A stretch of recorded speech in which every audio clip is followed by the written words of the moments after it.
1, 2, 3, 4. Hey, sorry, and if I, woke you guys up, I don't actually, fucking know what I was.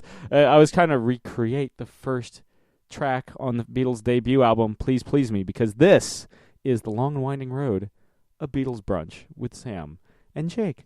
I'm clearly Sam. I'm clearly Jake. And we're going to be talking about, I would always call the Beatles my favorite band. Would you go that far? Yeah, I mean, what's funny because my lack of knowledge on this album is people are going to be like, they're clearly not your favorite band. Because I love the Beatles. They probably are my favorite band. I mean, Queen is definitely up there as well as Springsteen and E Street Band. But, I never was super into the early stuff. I mean, I've listened to it. I enjoy the early Beatles stuff, but I'm here for emotional support. Well, I always saw that. What I always found ironic about it was that, like, mop top Beatles, like early. I always divide the Beatles into three periods. Yeah. There's early Beatles with like the mop tops and the I Want to Hold Your Hand and all that. Then there's the middle period where they're experimenting with folk rock and psychedelic rock, where you get Rubber Soul and Revolver and which culminates in the Sgt. Pepper's, and then Magical Mystery Tours in there somehow. And then you got like late period Beatles where they're starting to like break apart and then would become what would eventually be their solo act. So you get the White Album's really the start of that, and then of course Let It Be and Abbey Road. Do you consider Let It Be or Abbey Road more the final Beatles album? Abbey Road. I mean, Let It Be's released as the last album, but as a Beatles fan, the last thing they did was Abbey Road, even though Abbey Road was not released last. It's a happier ending with Abbey Road. Yeah, I mean, much happier ending. The last official track is called The End. The End, yeah. I mean, how perfect, So, I mean, yeah. We're gonna be talking about Please Please Me. The first thing we ever hear is them counting off, and the last thing we technically hear officially, whatever, in terms of them recording, is The End, like them saying goodbye. Yeah. And I always, but to go back to what I was saying, I always found it ironic that Mop Top Beatles, early period Beatles, I think is the most iconic. It is, yeah, I think so. But it's the most obscure. I think it's obscure in the sense that, and this is for me, and like I said, if like you're saying, and I agree with you, breaking it into three parts, it's the part, the third of the Beatles that I know the least amount of. I had a VHS, the Beatles visit, the first trip to the U.S. VHS, which is fantastic. I love, the music that they created in the early, the Mop Top, for calling the Mop Top stage. But it just, for some reason, it didn't hit me as much, because what I loved about the Beatles was their experimentation. They're stretching the boundaries and using this. We're going to say this a lot, using the studio as an instrument. Yeah. And that's what really got me excited with the Beatles. Well, I think the thing about their debut album, Please Please Me Again, which they recorded in a single day, in February 1963, February 11th, I believe, maybe the 13th. It's right around there.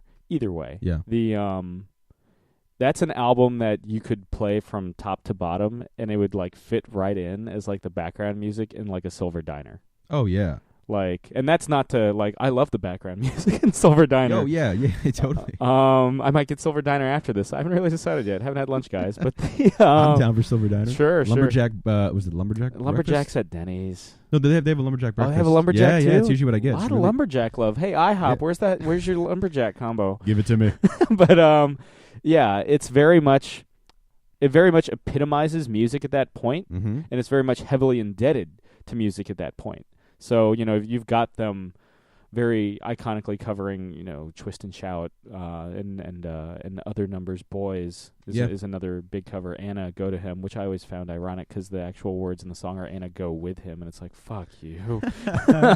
Like, there's just that. It's their way of Rain in Blood and Raining Blood from Slayer. They were pushing the boundaries even back then. Yeah, they're how prescient of them. Oh.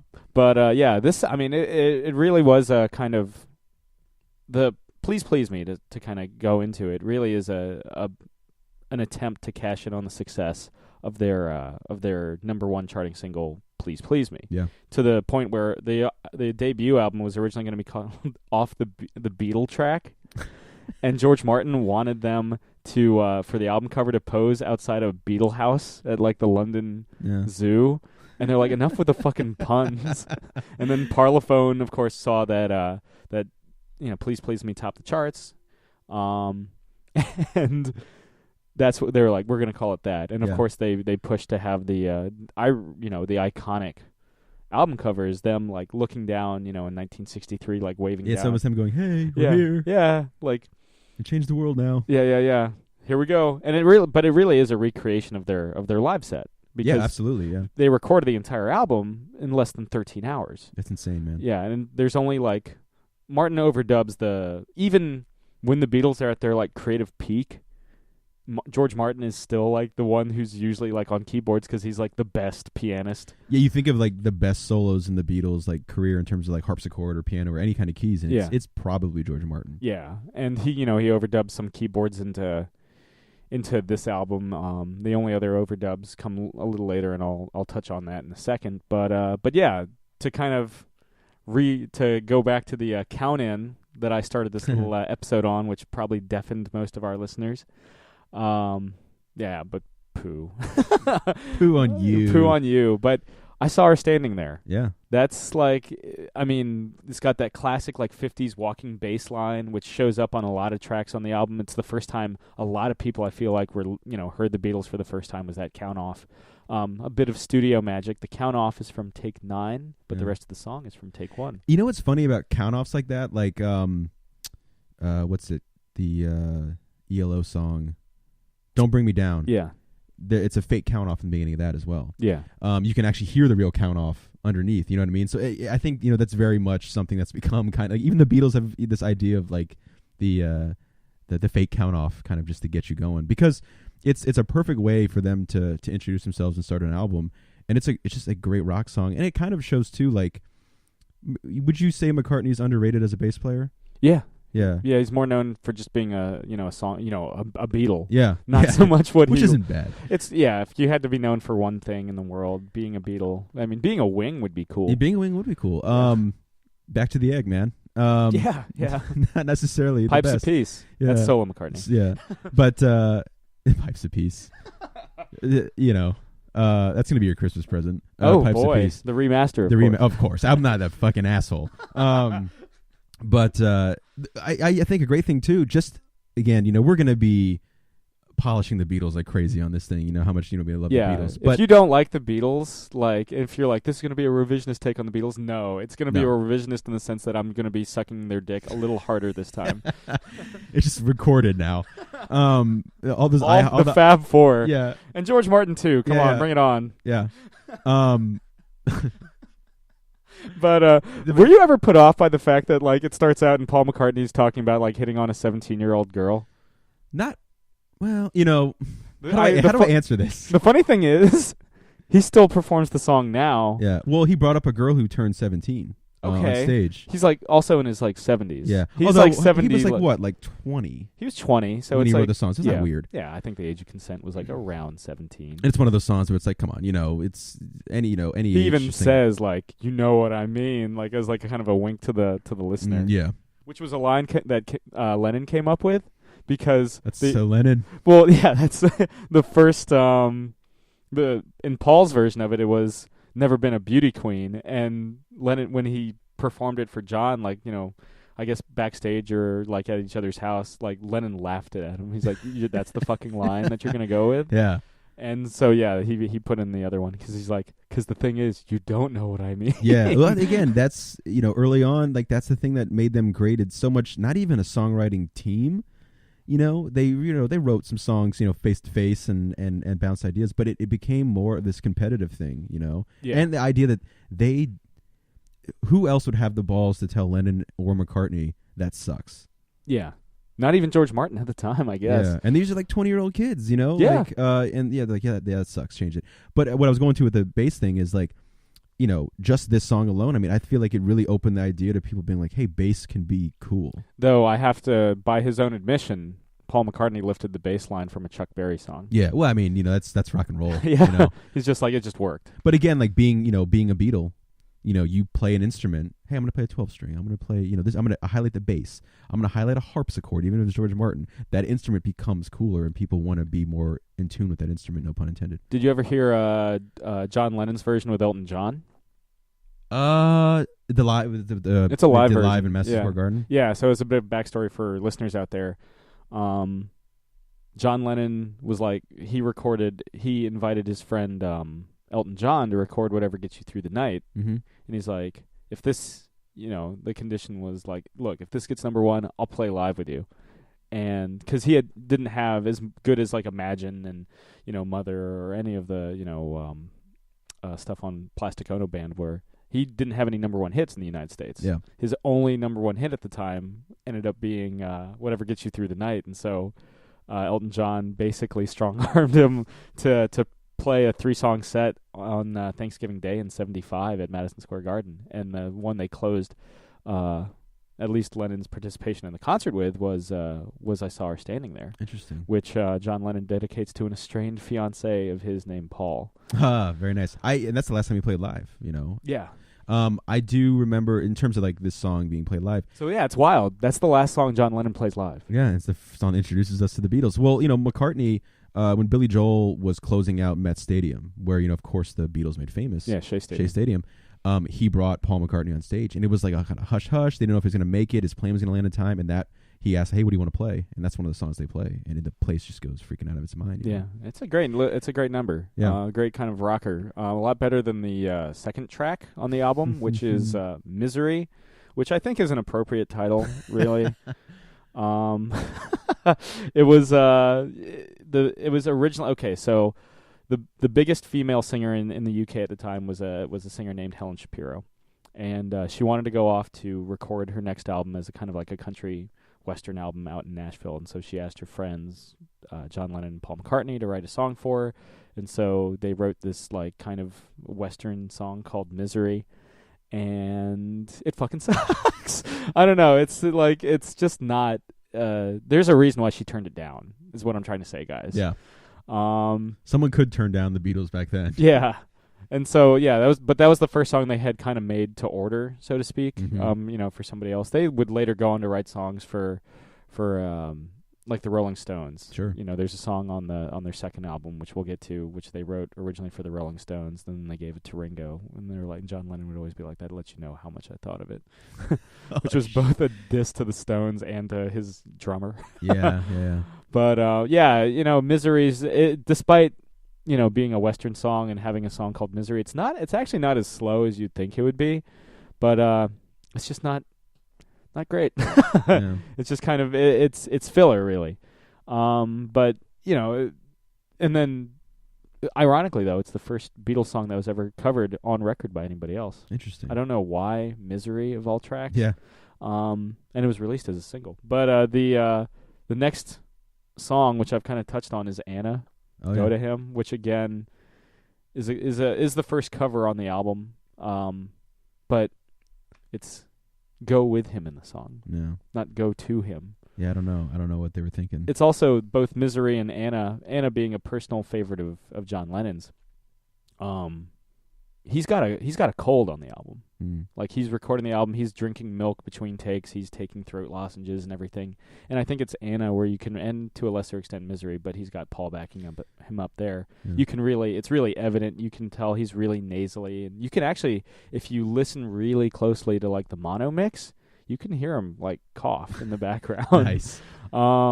So it's you start out with like this really solid number, I Saw Her Standing There, and then you kind of like, oh, we're going into well, yeah, it's like, oh no, is it just a singles band, but like to touch on the point of like, just the recording process, one of the reasons they were able to knock this album out in a day is because they'd been playing this set for years. Oh, they had been playing it since they were like 16 years old in like Liverpool, doing like 8-hour sets in the Cavern Club. Yeah. And or in Hamburg. They were fresh off that's Hamburg. Right. My aunt's first husband, she's British. My aunt's first husband saw the Beatles in the Cavern Club in like the early late 50s, early 60s. Yeah. It's pretty cool. That's pretty cool. I think the next song on the album though is my least favorite on the entire. I promised. I swear to God, I love the Beatles. Yeah, like I said, me too. I just Please Please Me is great. It's. There's some great stuff on. There is definitely some great stuff. But I just I just never got super into the. Yeah, just like with any live show, there's gonna be songs where you're like, I'm maybe not as into this right now. Yeah. We're still going, yeah. Especially when you've only got one album's worth of material to perform live. Sure, yeah. But Chains is the next track. It's technically the first time a lot of people heard George Harrison sing. And it's also a cover, just like Anna. It's a cover of it's a band called The Cookies. And it's the first time you hear George Harrison kind of just talk about how equate his love relationship into Chains. But other than the fact that it's the first time you hear Harrison, really not that exceptional. Yeah. And, we know where Harrison will get to. But, yeah, it's just, hey, we want to put everyone on the album. Yeah, but the next number, also a cover. Mm-hmm. But it's the first time you hear Ringo sing. It's the only time you hear him sing lead on this album, Mm-hmm. period. Boys. I like this song. It's a Shirelles cover. They cover the Shirelles twice on this album. It's after like 3 relatively like down-tempo songs, you've got Boys. Yeah. Which is just a lot of fun. Absolutely. I remember seeing, again, on the, I think it's called like the Beatles Visit the U.S. or First Visit the U.S. VHS, which is fantastic. They show like, live footage of them in like D.C. and like, playing 2 shows in one day. First city they ever played was here in Washington, D.C. at the DC. Washington Coliseum. It's awesome. Yeah, and like watching Ringo play Boys, he's just having a fucking blast on the drums, man. And they all are, And I think it gave the rest of the Beatles opportunity to just jam. You know what's wild? The album Please Please Me was never released in the United States until it hit CD form. That's crazy. Yeah, the Beatles, their discography is insane, but going pretty from US, butchered by Capitol Records. US or the UK versions. I feel like most people, whether they know it or not, they know the UK versions. You know what I mean? Because you look at like even in some of the live stuff later, like on the anthology where they have, live tracks of the Beatles. Lennon or McCartney, I can't remember which, are trying to remember when they're playing in the U.S. what album this is on, and they're like Beatles 4 or 5. I don't remember. I don't have it. Yeah, they can't remember. Yeah. Because for so again for all you like Beatles neophytes, for the longest time in the their record distribution deal in the UK was with a company called Parlophone. When they were repurposing their songs to release in the United States after the success of I Want to Hold Your Hand, that single release, they went with Capitol Records. Which is probably one of the big reasons why they played DC first, because they're sense, like yeah. right there. Yeah. But for whatever reason, Capitol Records was like, well, we're not going to just re-release the albums. We're going to release our own versions. And so the material on the first Beatles album, Please Please Me, was divided. It was mixed with other, Beatles songs and stuff off their earlier, their subsequent albums with Parlophone. Sure. So you had Introducing the Beatles, and you had the Beatles' second album. And those were, among those 2 albums, is most of Please Please Me. Yeah. Which is just wild. But it wasn't until, like, the fucking 80s, like the late 80s, that Please Please Me got an official U.S. release. Not to be, like, morbid, but, like, the Beatles are clearly broken up, and Lennon was is dead. Yeah. By the time it's released. The Traveling Wilburys no longer exist. Yeah, Wings no longer exist. Yeah. Paul's second band no longer exists. Yeah, Ringo Starr's married Barbara Bach. Yeah, good for him. Yeah, well done. Yeah. The spy who loved him. Yeah, very well done. Yeah, but yeah. So it's wild to think that this album in its entirety never, was, almost 3 decades later. Yeah, that it saw. Imagine like a U.S. fan meeting a U.K. fan, and they're like, "You like the Beatles? I like the Beatles," and just being like, "My favorite album is Beatles 6." Yeah, what the hell is Beatles 6? Goes over to the U.K. and he's like, "Oh shit!" Yesterday and Today. Yeah. What are you? Yeah, the only official U.S. release that like counts as what Apple Records now recognizes as the official release is Magical Mystery Tour. Interesting, because it was originally released in the UK as 2 EPs. Oh yeah, okay, that makes sense.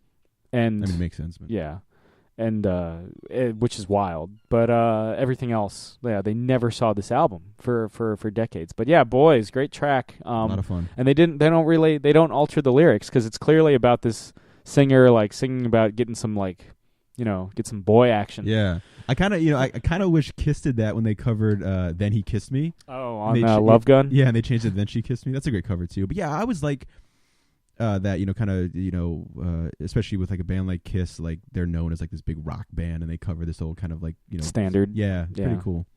But yeah, it's like, and when I think it was like in 2005, somebody interviewed Paul about boys, and he's like, "Yeah, we didn't really care about like the homosexual implications Well, of definitely. Ringo talking about how much he wants a boy." Yeah. Well, that and also the fact that like why would they? Yeah, in their heads they're probably like, why would we change the lyrics? Yeah, like it's just it's a cover. Yeah. Why would we change to them? It's just which is cool. Like yeah. And again, that song is a great early representation of Ringo's just his persona. And that was that was a big selling point for Parlophone too. Yeah. It's like all four of these guys, fairly good looking, plus Ringo. And we just lost Zooey Deschanel. Yeah, and that's fine. And no, it's not. You're right. If Zooey Deschanel's listening, we're doing something right. Yeah, but not anymore. I guess. Yeah. But they all have four very distinct personalities. Yeah. They all have they all four can sing, and they all have four distinct like singing voices. Mm-hmm. And so I think it was a big push for George Martin to make sure that just to make sure that they got that one track. Though it was a track that Pete Best would sing during the Cavern Club days. Yeah. It was always the drummer track. Yeah. It's always like, hey, this one's for. Though apparently Pete Best was the biggest ladies' man of the four. I met Pete Best once. Yeah, yeah. At Abbey Road on the River. Did he seem with TJ? How's he doing? Well, he did a podcast. It was like a live podcast on the Abbey Road on the River by the Gaylord Hotel and everything. And it's so much fun. I wish it would come back. It's in Ohio now. Yeah, it's so much fun. But he was doing like a live podcast, and afterwards there was a signing. And me, our good friend TJ, if you know our podcast careers, you've heard of TJ, the genius that is, and the wildness that is TJ. Maybe we can get him on here for a couple albums. That'd be great. But and our friend Alice met, and I think Josh was there as well. Not our Josh from Geek Out, another Josh. Anyway, so yeah, we were in line, and yeah, we met him, and TJ it was all ready. He had printouts of the Cavern Club, like leather jacket, cool days, and my picture's somewhere on Facebook. I put the picture down, and I was like, hey, it's like a real like honor to meet you, like just from the history you're a part of, and forming a foundation with the Beatles. And he shook my hand, and kind of like Todd McFarlane, super super intense handshake. Like this guy is a drummer, you know what I mean? And he just, he was very quiet, but he looked down at the picture, and there was this beat, no pun intended, this beat where he goes, the good old days, when he saw the picture. And it was kind of sad, but it was nice too. And he signed it, and it was really nice, and we got a picture, and it was really cool. And it was probably nice for him to be like, hey, like, some recognition. Or that he released the best of the Beatles, which was like marketing genius, because they thought it was a greatest hits album, but it was just the Pete Best era of the Beatles, which I thought was really entertaining. But that's my Pete Best story. Well, that's cool. That's cool. I mean, yeah, that's a bit of history right there. I mean, a contemporary of the Beatles. But yeah, so he used to sing it, and then it became a Ringo number. The next song is "Ask Me Why," which kind of has this like kind of marimba kind of quality to it, which I think works well. It's one of those things you'd hear in like the background in like Back to the Future, which I'm aware takes place in 55, not 63. But like it kind of has like that like drive-in kind of like quality to it, just like ask me why, do the sha-na-na. Like the fucking like Kiss the Girl from Little Mermaid with like the fucking like, what are those that like sing are they clams that sing around like Prince Eric and Ariel in the boat? They're like seagulls. Oh, they're frogs. Yeah. So they're just kind of like, na, na, na, na, na. Yeah, it kind of has that quality, and it really does work. And for a down-tempo song, must have been a relief to Lennon, who, again, has like just like, is probably all fucking stuffed up. He's just like, I can't do it. Yeah, I can't do it. Yeah, but it's a great number. In terms of the slower songs, it's probably one of my favorites on the album. But the side one ends with the title track, which again had previously been released as a single, and was a chart topper. It was it didn't top the main UK singles number one, but like what would become the UK like alternative charts. It was the first number one, like to the point where when they were done recording it, like George Martin was like, boys, you just recorded your first number one. There was some concerns with British censors that it was a song about oral sex. Please, please please me like I please you. Yeah. Yeah. I never got that implication, certainly not as a kid. Nope. Now that the British censors have brought it up, sure, fine. If it makes it cooler, yeah, it's all about sex. Aren't all songs about sex? Eleanor Rigby. Flying, but the Blue Jay Way. Yeah. I'm the walrus, but that's about everything. Yeah. But yeah, Please Please Me is one of those just a great track. And the way that the guitar kind of like almost like works up the scale, and the call and response between John and Paul and George. I think it's a great way to, it's a great number one single for them, though it isn't included on the Beatles number one compilation, which is getting a re-release. Really? Yeah, and they're remastering all the Beatles promotional videos in frame by frame and in glorious HD. I remember, speaking on that real quick, I remember seeing the Strawberry Fields video. Yeah. And that was huge, because this is back, we're going to sound like we're trying to be the old farts now, but like back in 1995, was when 94, 95 is when I really started getting into the Beatles. So I'm like, 8, 9 years old. And my grandfather bought me the anthology, which had just come out. Yeah, disc, the first disc, like the early era, which we're talking about now. And I do love, a lot of that stuff. But I remember trying, like, there was no YouTube, iTunes, all kind of stuff. So I was trying to find like video of the Beatles, like, especially the era that I love, which was the second era, we'll call it the second wave, and the psychedelic stuff, middle period Beatles. Yeah, and the VHS I had of the first picture of the US was great, but it was still just the mop top stuff, and I wanted to get more into my favorite Beatles stuff. And I remember somehow coming across it. I don't remember where it was. I mean, maybe it was the anthology VHS I had rented. I think you could rent the VHS tapes. And I remember seeing the Strawberry Fields video and how crazy, and they had mustaches and they looked so cool. Yeah, suddenly they didn't look like it. Even now, and I've been obviously familiar with the Sgt. Pepper's era Beatles for years, decades. Mm-hmm. Even now, it's a shock to the system whenever I see like mustache glasses Lennon, or even more so mustache Paul. Yeah, the Penny Lane video is great too, where like they were like all having like a picnic. Yeah, and they were like messing around, and Paul's trying to be like, very like posh, sitting there like drinking tea, and being very clean. Yeah, but no, I mean, Please Please Me, fantastic, fucking track. Yeah.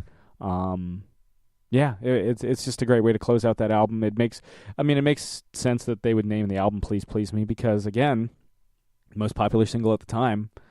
Not going to call it Misery. Yeah, or Chains. Chains, a Beatles album. But now side 2 opens up with probably the first Beatles thing I ever owned was the 1962-1966 compilation, basically Past Masters Volume 1. Mm-hmm. And, of course, the opening track, which is the first Beatles song ever recorded, first Beatles single that a lot of people heard, is Love Me Do. Harmonica, man. Yeah, it's that John Lennon on that harmonica. You've got that there's 3 different official releases with, like, different drummers. There's Ringo, oh yeah, that's right, yeah. Because there's Ringo Starr on the album. There's Pete Best from their audition, basically their demo for Parlophone, and then there's the a dirty secret, I guess, about the single.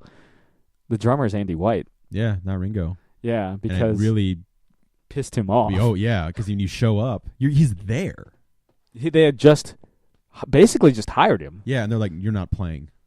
Yeah, and it's like, well, George Martin wasn't satisfied. Yeah, well, I mean, again, it's a bummer, but that's a credit in a way to George Martin being like, "Look, I'm here to get the best out of it," and it probably lit a fire under Ringo's ass, to be honest. Yeah, I think when he came in for the to do the single, record "Please Please Me" as a single, because it wasn't part of the big marathon session, was he was on top. He made sure he was fucking, because Andy White, for you guys that aren't in the know, Andy White's a session drummer. Mm-hmm. Like, they brought in a session drummer for their first recording with Ringo Starr on the tambourine.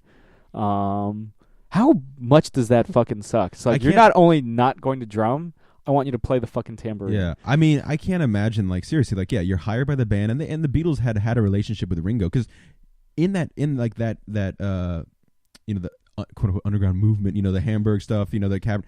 Ringo was like huge. Like, he was older. Yeah. He was cooler. He had facial hair. Yeah. He always had the rings on his hands. Hence the name, or his fingers. And so he was like the cool guy. And they had this relationship with him before he was even in the Beatles. Yeah. And so they're like, hey, he was always on the periphery. Yeah. And so like, hey, Pete Best is out. You're in. Let's go. Oh, by the way, you're not playing on this track. Here's a tambourine. And that had to be like devastating for him, to sit there and just every time he bangs the tambourine, it's just like the bummer, Yeah, man. But I mean, I guess he got over it with like, yeah, clearly. But and of course Ringo's not the type to hold a grudge. But yeah, they and on the album version it is Ringo. Yeah. But as an aside, that single version's all Andy White. Yeah. But I think the big reason Love Me Do didn't do, first off, I don't think, as a kid I always liked Love Me Do more than Please Please Me. But I think as I've matured and gotten a bit older, I think I like Please Please Me structure a little better. I like it, yeah. It's more polished. The harmonies and the melody of it, I like a little more than Love Me Do. Love Me Do was cool because I was really into harmonicas when I got into the Beatles. Because you know how to play? Yeah, a little bit. I mean, the only thing that predates the Beatles for me, really, in terms of like a true love, is Bruce Springsteen. And he would always, do the Bob Dylan thing, where my dad made a harmonica holder out of a coat hanger, so I could play guitar and play harmonica and like be like Bruce Springsteen, and so yeah, hearing like a song like Love Me Do and with the harmonica, I thought that was so cool, because I think the harmonica is just such a cool instrument. And years later, my friends bought me like the actual like legitimate like harmonica holder to like play guitar and stuff, because like that's like it kind of jokingly is like this. And I'm not saying this about myself at all, but like when you picture kind of like the singer-songwriter, it's the acoustic guitar and the harmonica holder. It's like the stereotypical, yeah. It's either that or the pianist. Yeah. But Billy Joel too with Billy Piano Joel. Man. Like that was another big thing for me. Well, he too. originally just wanted to be a songwriter. Mm-hmm. But seeing him play Piano Man with, when you see Billy Joel live or a video of him live and he's at the piano and he busts out the harmonica holder, the place goes fucking nuts because they know what song it's going to be. It's Piano Man, and that's cool. Yeah. But Love Me Do, great great little ditty. Yeah. I think one of the reasons it didn't do as well commercially is also when the album was initially released, instead of doing promotion for it, they had some live show commitments in Hamburg.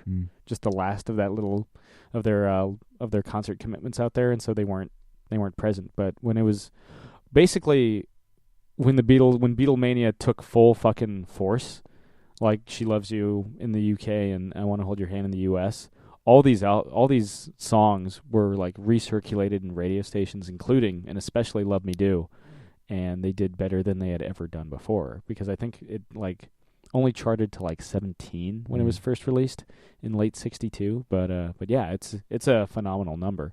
The next number is the B-side, or was originally recorded as the B-side for Love Me Do, P.S. I Love You, which is all about, it's an okay track. It's kind of forgettable. There's a reason why it's a B-side. The Hilary Swank Gerard Butler film. Yeah. A winner.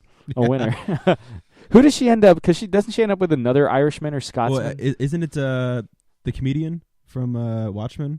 Is it Jeffrey Dean Morgan?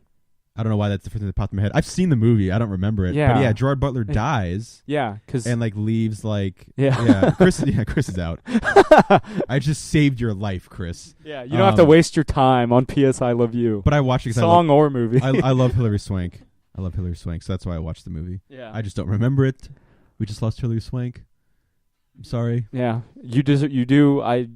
Phenomenal work on $1 Million Baby, Ms. Swank. Yes. But the next track is the other Shirelles cover, Baby It's You. Yeah, which is you can hear Mark Hamill's Joker sing in the end credits of Arkham City. Oh, okay. Yeah, which is this kind of like creepy, like love song to Batman. But hey, the Beatles did it, and so did the Shirelles first. But yeah, it's a winner. It's okay. It's another down-tempo song. For me, for whatever reason, most of the down-tempo songs don't do it for me on this album. Whereas like later albums, like the down-tempo songs are almost like a highlight. Yeah. But I think one of the big appeals of like early period Beatles is like straight rock and roll. Well, the energy. Yeah. Yeah, when they're like clearly like having as much a good time, if not more, than the audience. They're just like, yeah, yeah, yeah. And then you get like down tempo songs where they have to kind of like dial it back down. It's like, well, that's not, I understand tonally why you have that on an album, like sonically why you have that on an album, but it does take me out of the record a bit. But to talk about like, just the live energy of it, Lennon would always talk about, any musicians he played with outside of the Beatles, he never had that thing where he could look at Paul or George or Ringo, just look at them and they knew what song they were going to play. Not even doing coke with Stevie Wonder in '74. Yeah, I think that was a example of why it didn't work. But no, they could just look at each other and they knew what song because like we said earlier, by the time they recorded this album, they were pros, man. Like they had played this stuff, which is why again they could record not just an okay album in less than 24 hours, but a great album in less than 24 hours. Less than 13. Yeah. You know how long it took to record A Day in the Life? A long time. Over 30 hours. Yeah. That's one song. They recorded an entire album plus overdubs like in less than 13 hours. That's fucking bananas. Yeah. Again, it helps is that it's basically their live show on tape. But the cool thing is though they were able to capture the energy on just on an album, which a lot of bands like they release a live album because they can't capture the sonic boom of their live show. I'm looking at you, Kiss. They didn't know how they couldn't do it, so they found out later, and a live really helped them with that. That's really no super fault of their own, but like the Beatles were able to capture it, on their first album. Yeah, absolutely. The next track is actually, you only get like 2 or 3 to choose from, but like it's an early Harrison highlight. It's "Do You Want to Know a Secret?" Oh yeah, which is the first George Harrison single to get released in the United States, and it actually charted decently well within the top 10. Mm-hmm. Yeah, I like this song. Yeah, it's kind of it was always kind of weird to me because it starts out and it's like, "Do you ever know?" Like it's almost like the Spanish guitar, "How much I really love you." Yeah, and then it like completely like shifts into like what this kind of like almost like lullaby, like whoa, whoa, closer. Lennon had originally written it, and then as soon as he was done, he's like, "It's only 3 notes. George doesn't have a lot of range. Let's give this one to George." And it was a song that he had written based on his mother used to sing him. I forget what the song is on the Snow White and the Seven Dwarfs soundtrack, like the 1937 Disney film. But it's the I'm Wishing. So it has a very similar kind of melody, and it has the first 2 lines of the song are want to know a secret, promise not to tell. And so that's very clearly an inspiration, kind of that kind of stuck with him. When he was putting this one together. So yeah, Do You Want to Know a Secret is a fantastic, it's probably the best George Harrison song on either of the first 2 Beatles records. Yeah, it's an enjoyable one. I like that one a lot. Now, the next track is A Taste of Honey. Do-do-do-do. It's the most experimental song on the record. It's great. Maybe not great, but it's the most experimental song on the record. I'll give him that because I like the experimentation. I'll give sure. him that. Like it's like Scarborough Fair before Scarborough Fair. Like it's kind of like Paul McCartney, and one of the few overdubs in the song is Paul McCartney overdubbing in backing vocals. But it's kind of like this like almost like medieval ballad, about love being like a taste of honey. I don't know. Again, very experimental, but experimental doesn't always equal good, kids. Yeah. Be bold doesn't always work. Yeah. But be bold. Yeah. But you know who recorded it to fairly decent success in 1965? Who? Herb Alpert and the Tijuana Brass. Oh. Yeah. Good for them. Good for them. Good for them. But the next track is There's a Place, which has got the only other Beatle overdub on the album. It's Lennon overdubbed some harmonica work in there in like 3 takes. I think he's the only member of the Beatles that can play the harmonica. Yeah, I think he's the only one that really. I'm sure if you locked McCartney in a room with a harmonica, you'd figure it out. But yeah, McCartney's the best all-around instrumentalist. Yeah, but yeah, that's Lennon's thing. Yeah, and it's okay. It's it's a decent way to kind of move on from A Taste of Honey. I always think it sounds pretty good, but again, I usually listen to it right after A Taste of Honey, so there could be some like palate cleanse right there. But yeah, it's largely okay. But the next one is what I think most people know from this album is thanks to Matthew Broderick. It's Twist and Shout. That's right. So they purposefully saved this song for last because, again, Lennon's fighting this cold. He's drinking milk, like warm milk, to kind of soothe his throat. He's taking lozenges between takes because he knew. Milk's an interesting choice for me because wasn't that like phlegmy? Like that would get your throat like super phlegmy? Maybe in the 60s they didn't know that. Yeah, maybe. I mean, hey, it worked, I guess. Yeah. But, yeah. But, yeah, so they saved this track for last, and luckily they nail it in one take because George Martin is like, good. Now, just to be safe, could you do a second take? And Lennon was just like hoarse, voiceless, just like, no.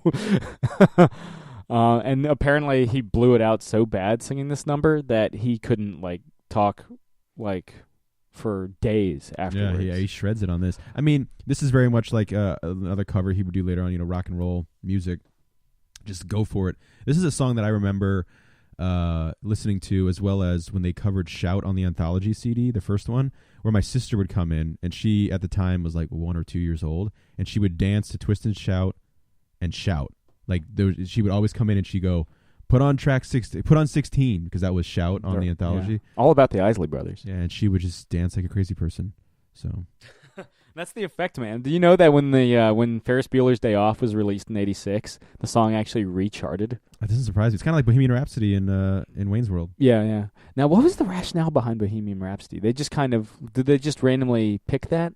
I think it was just everyone had a part, and the idea of it's funny and becoming this headbanging thing, because that's a song that in overseas it was massive. Yeah, they also only had 30 scripted pages going into the principal photographer for Wayne's World, so I feel like it was like, hey, we need to fill up like 5 minutes. Yeah, here's a 5-minute song. But like, really quick, talking about charting and stuff, like Bohemian Rhapsody wasn't a number one hit in the U.S. when it came out, because I feel like music in the U.S. it was a little more conservative, and they weren't ready for this rock opera. Yeah, Tommy, only the Who could pull off.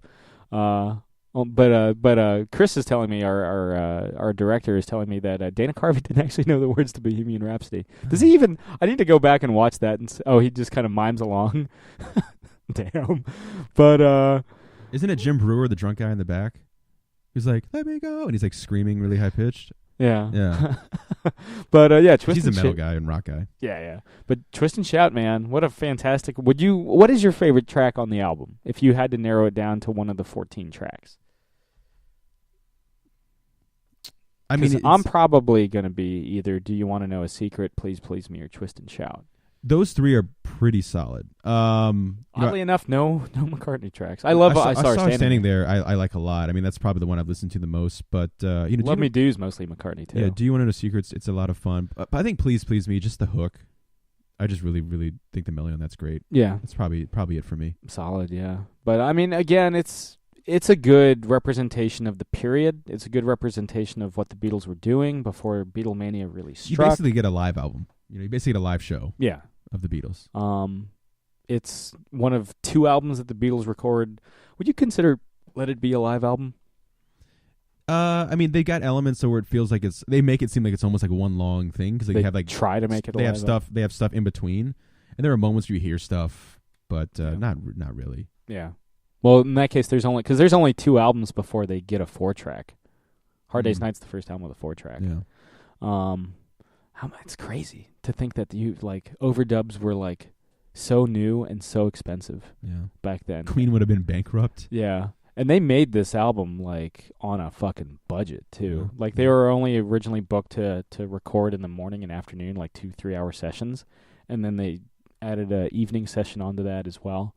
But and they were only paid like after inflation, because they were basically paid the same wage as low rent session musicians. They made like $7.50, like in pounds to be fair, so it's like around $15, a little less than $15. But for each session. So for one day's work, they basically made like $25, which is wild. I mean, obviously they got, some motherfucking royalties and from this, but yeah, it's wild to me that, and the album itself was made for less than for around £30,000, which is around $50,000. Yeah, pretty incredible. So yeah, and yet it was probably the most productive, like 585 minutes, in recording history, just that solid chunk. Yeah, at that time, yeah, sure. Because their subsequent albums obviously were, it wasn't a whole marathon thing. This one was, and mostly because of financial and scheduling constraints. But yeah, it's a great album.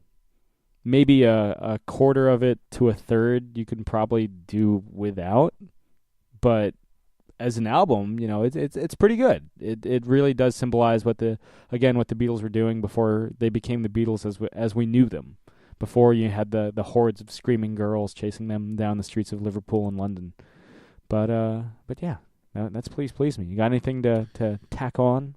No, I mean, I think, it ranks high up there with the great debut albums, because it really did prepare everybody for what was to come, just little things here and there, even the few amount of overdubs and the melodies. And I think people just knew there was something special there. It wasn't, I don't know, obviously we weren't there, but I feel like there's no way people could have thought this was just going to be it. This is the beginning of something. It's certainly the magnitude. Yeah. Something big. Capturing the attention of two countries, arguably the world, but certainly the United States and the United Kingdom. Yeah. But yeah, and we're on to something good, and we'll be back next week with. Would you call With the Beatles better? Yes. Okay. Well, there you have it. This has been another installment of, what do we name this fucking podcast again? Was it Come Together? No, The Long and Winding Road. The Long and Winding Road, because it is a long and winding road. Because despite the fact the Beatles only existed from like 60, as in recording wise, from 62 to 70. Yeah, it's crazy. Put out quite a bit of material. So we'll be back next week with our next album. Bye. Adios.